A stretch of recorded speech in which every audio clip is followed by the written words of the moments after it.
What's up, guys and gals? And it's Wednesday, and you know what it's time for then? It's time for some more Kengan Omega. A very exciting chapter 319. Yeah, no, this chapter is at a snail's pace. Let's just get that right out of the gate, okay? This chapter moves at a snail's pace, and yeah, it's borderline filler. It's borderline filler. There's some returning faces, but once again, throwing a couple of cameos into a chapter that is a bit of a snooze fest does not a good chapter make. You know, this is 100%. I'm not going to say it's filler, but easily condensed and borderline unnecessary for the first third of the chapter. Realistically, 2/3 of the chapter if you really want to go down that road. You know, fact is that these are things we as fans could have already assumed. Like, these are more assumed rules. It's nice to get confirmation and a couple of questions going on, but the way it was delivered was kind of ridiculous, you know? And it's just really stretched out. Like, Sandro is taking that envelope, and it's really damn thin. It's just like in Fellowship of the Ring, when Bilbo is in Bag End with Gandalf, and he says, "I feel thin, like butter scraped over too much bread." You know, that is exactly what this chapter is. This is a whole loaf of bread and barely any butter, and you're trying to butter the whole goddamn loaf. Like, it's just not, it's not that great. I'm not gonna lie. You know, this chapter was basically, I waited a week for this. You know, not that it's actually a bad chapter. It's just nothing happens, and it's things that we already could have assumed or could have been condensed easily. Like the first third, there's 3 parts to the chapter. General, you know, week to week chapter structure. There are 3 major parts, and the first part could be condensed to literally half a page. I could condense this to half a page with the panels used. You just because everyone gathers, and it's kind of ridiculous. Okay, they're not even at the Yamashita trading company, you know, main office or something like that. No. They go to Yamagohan's house. Rahito, Koga, Ryuki, and what's his name that begins with the K? The bee stinger dude, who's basically irrelevant. He shows up with the idea of, I know I can't win, but I'm going to enter anyway just to prove my guts, you know? And I'm like, okay, fair enough. At first I didn't like that, but then I'm like, once again, my argument as to how this is going to work for a Battle Royale style is a bunch of meatheads who are C and B tier and stuff like that are still going to enter just to show, you know, they just want to prove not just to other people, they want to prove to themselves that they have the balls, they have the nerves to go and enter this tournament of champions, this tournament of legends, as it were. So this ultimate Battle Royale, you know, and they just don't want to chicken out. So at first I didn't like that explanation, but it's fine. After a reread, I was like, you know what, that makes sense. A lot of these guys aren't exactly brainiacs. Some of them are meatheads, and they're just there for the fight. They just want to prove their own strength to themselves and to their opponents and stuff like that, right? Get some respect, you know? So I'm like, I'm okay with that, but why is this all happening at Yamagohan's house? Kaede's giving a lecture to, like, to 4 fighters who are asking multiple questions, which I'm sure are part of the pamphlet or the dark web online thing about all the rules. You can't destroy the symbol. I assume that means you can't toss it in the ocean and stuff. But these are things we as fans had already assumed. You can't damage the symbol. You can't modify the symbol. You can't tamper with it. You can't... Rahito's like, can I swallow it? Granted, Dragon Ball GT is a thing. So swallowing is a very viable strategy to save the world. So I'm not going to. And I know how that came out. Swallowing can save the world. I said what I said.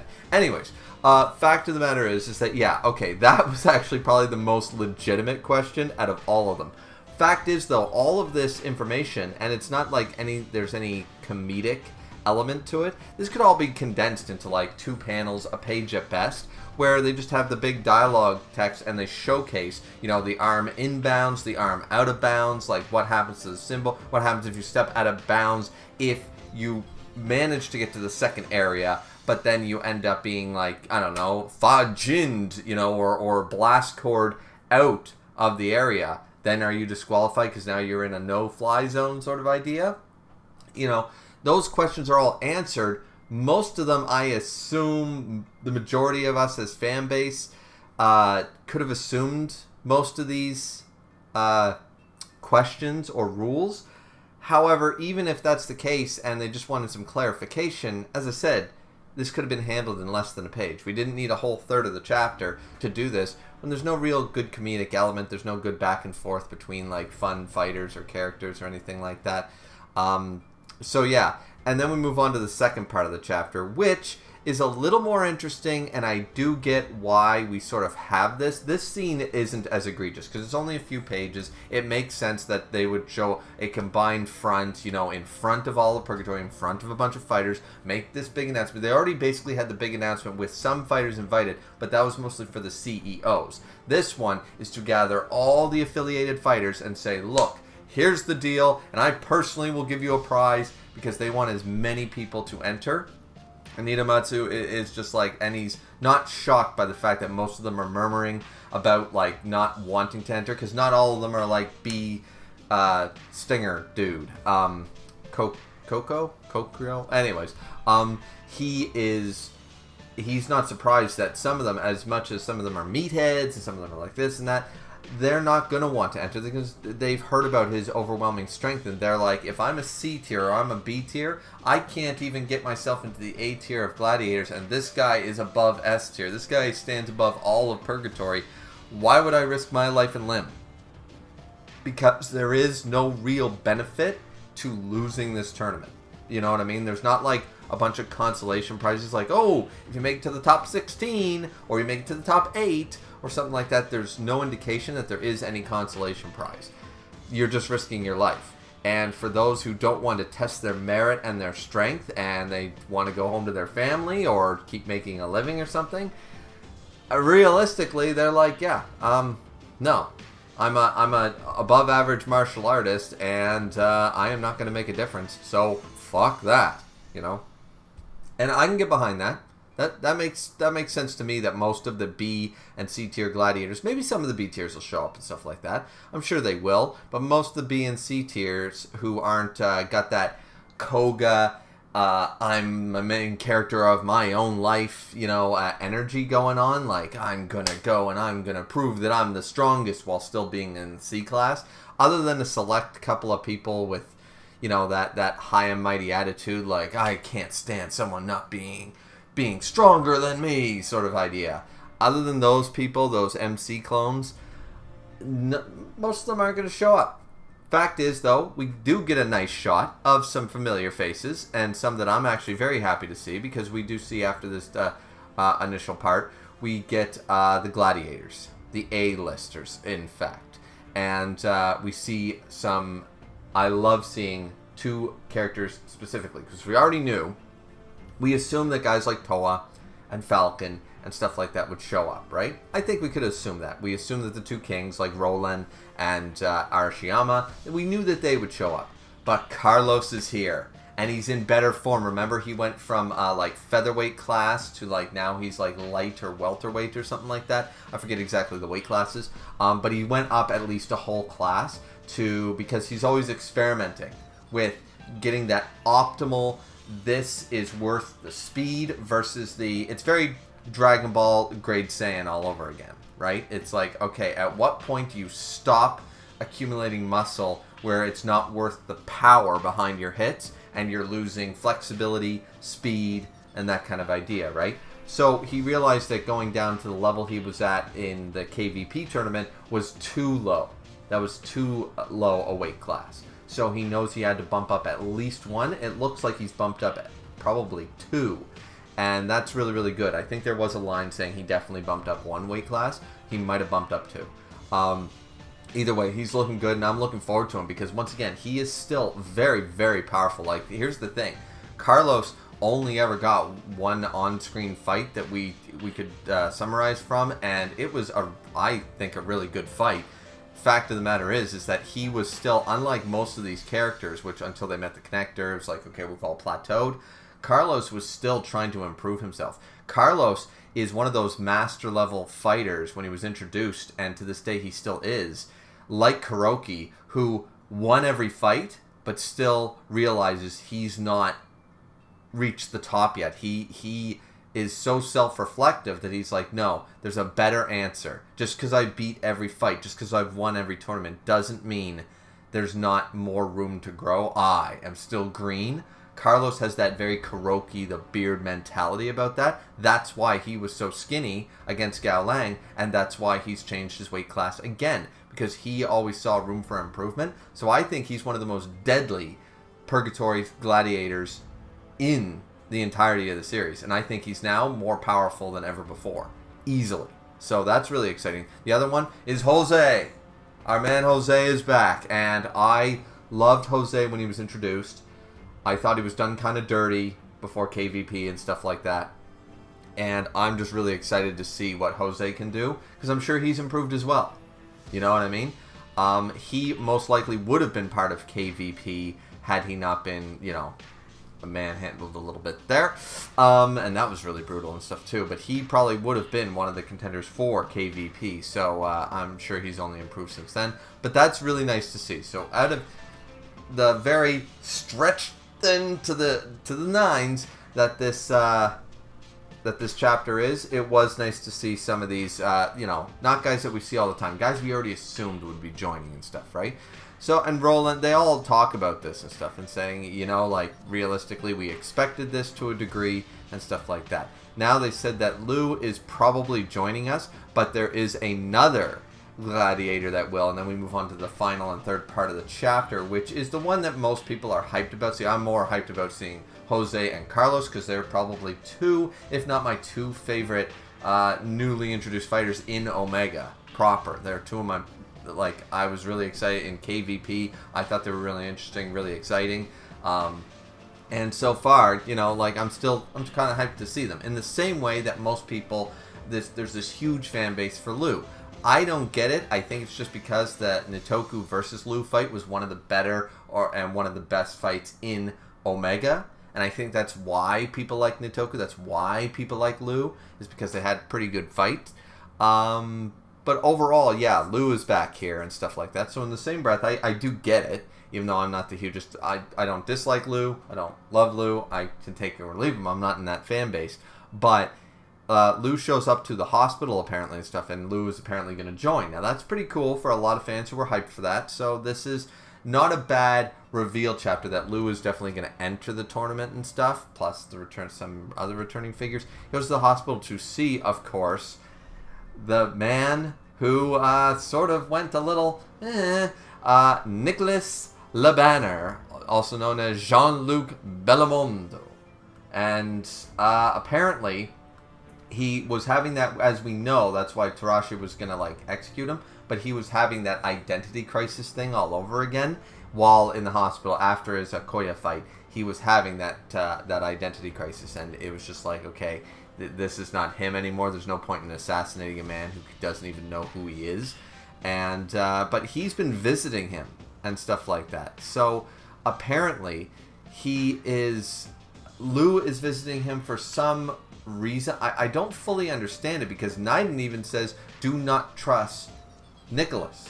Do not trust him. Naiden's dying words, who was his best friend in Purgatory, Lou is seemingly ignoring that, and for some reason is the one checking on Nicholas. I know he's a fellow gladiator, but, you know, so either way, he's just like, yeah, well, Naiden and Faye and stuff like that, you know, that the worm and its leader, I have the opportunity to crush them and get revenge for my fallen comrades with my bare hands, you know, sort of idea. And he's like, so, but he doesn't have that, I want to say, naive MC energy about it, because he immediately, after saying, like, I want to take revenge in my own hands, he says, you know, but there's no guarantee I'm going to make it back alive or get out alive out of this, you know, sort of idea. And I'm like, okay, so he's more grounded than your typical head in the clouds MC character, shonen MC, you know, who is in way over his head, you know what I mean? But yeah, so this is where eventually he says, like, all right, he's there to visit him, and he's like, oh, it's, you know, it's a lovely day and stuff. Why don't we go for a walk? So he's talking to him as though he's like senile or like a vegetable state. He's like, maybe I can guide you around it. Like, I feel like this is the one, like, I can't not visit my friend even though he doesn't know who he is anymore, and it's one of those things, right? Which is all good and stuff like that. I like the compassion here. Actually, this is a side of Lu I didn't expect, because from what we understand, Lu's friends were Naden and the other two members of the Demon Fists, or whatever, the Three Fists, or whatever. Nicholas, he was only like just a fellow A-list gladiator, and then Naden said, do not trust him. So Lu here is showing a level of camaraderie that we did get to see sparked flames in KVP when Naden went down, but he seems to be the one with the most compassion for his fellow fighters, and it's a nice side to see that he hasn't abandoned Nicholas in this hospital, right? And immediately, apparently, he's finally remembered everything. Oh, and I like that they sped that up. They show this scene. We can infer what this means for the last 6 months, year, whatever, since KVP. And now it's like, oh, you know, after a couple of years, now it's finally, oh, thanks for coming to see me again. So he's remembered everything from before and everything while in his sort of, I don't know who I am state, his identity crisis state. So he's like, wait, you remember my name? He says, yes. Sorry for making you worry. How long have I been out? And then we see Lu start to tear up, and he's very like happy that his supposed friend is back. Which I don't... do I need to reread KVP? I don't understand why. Once again, is it just because Lu is one of the more... he wears his heart on his sleeve sort of mentality, and that's what draws people to his character? Because I don't remember any like positive friendship interactions. Naden, yes, but for the rest of them, I don't remember Lu having such a big relationship with Nicholas. Maybe I'm misremembering, and none of this is relevant when I'm talking about. But it's a nice scene to see. I just wish it was more like I don't know. Maybe I blocked this there? I don't know. Were they friends? Was it really established in KVP that they were really close? Because he tears up and stuff, and it's a nice scene. He's just like, yes, I remember everything, Lu. I gotta go. And so then we get the shot that Nicholas has woken up. He knows who he is. Real name Jean-Luc, of course. And it's just like, okay, so is Nicholas going to enter the tournament? Right? Like, that's one of the big questions. Is Nicholas also going to enter the tournament? We don't know. We can infer from this that most characters... I don't think that Sandro... he's doing this huge Battle Royale thing, and I don't think he's going to miss an opportunity to showcase as many familiar faces as possible, who are still alive, of course. So, but anyway, the third part is obviously the most interesting. Second part for me, third part for most people, because big Lu fan base, and there is still a bit of a Nicholas fan base as far as I know, because his fight with Okoye was interesting. So, you know. Anyways, that's the chapter. I think I covered just about everything, and just like Sandro did, I stretched out this review to get to, so it wasn't a 4-minute, yeah, this is that, and we'll see you next week, goodbye, you know? Sometimes, with chapters like this, sometimes I have two choices. One, I can make a quick 4.5-minute review about it, or I can literally talk about every single panel and anything that might be relevant in the future chapters, you know what I mean? Go down it page by page and try to stretch it out to 12-15 minutes, you know? I have a choice every week to basically do that if it's not that exciting of a chapter. So, and in this case, I chose the latter, just like Sandro. So, that's probably not a good thing. That's probably not a good thing, is it? Alright, so anyways, that is the chapter review, though. What do you guys think, by the way? And did I miss, or am I misremembering or forgetting that Nicholas and Lu did have a bit of camaraderie in the background there of KVP, and I'm just forgetting about it, you know? I don't remember any specific scenes that showed that they were this close, but once again, Lu is just such a compassionate character and cares about his fellow fighter, his fellow man, as it were, that I can still buy that he was fighting alongside him for a few months, and that's enough to form a bond as far on Lu's side as far as he's concerned. So, anyways, that's it for me. Like, comment, and subscribe as always, ladies and gentlemen, and thank you again for watching, and we'll see you all back here next Wednesday, hopefully for a more exciting chapter. Something more happens. I don't know, like, I don't think we're going to start the Battle Royale, like, this month. I really don't, but I hope we just get something a little more interesting than what's going down here in 319. But what do you guys think? Let me know in the comments down below, and we'll see you next week. Have a good one. See ya.